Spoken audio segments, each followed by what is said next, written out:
দেখেন ভাই, এই ফ্যানটা আসছে, এটার বিয়ারিং নষ্ট, ফটফট করে। এখন এই ফ্যানটা আমরা এই যে নাটগুলো খুলে নাট ঢুকাইলাম, যেহেতু পুরান ফ্যান, জোরে বাড়ি দিলে ফাইবার জড়ে যাবে। এই জন্য আমরা কী করলাম, পিছনের ক্যাপটাও খুলে নিলাম, এই ক্যাপ।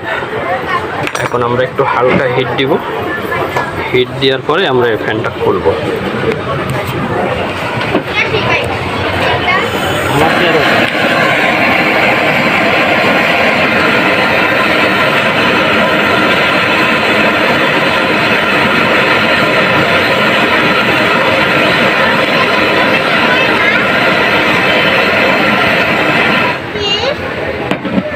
আমরা একটু হিট দিয়ে নিলাম।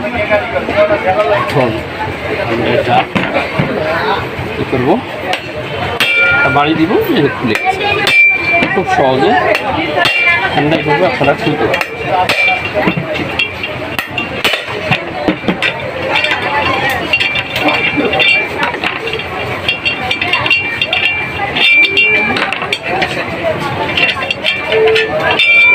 এখন দেন, ফ্যানটা খুলে গেছে, কত সুন্দর।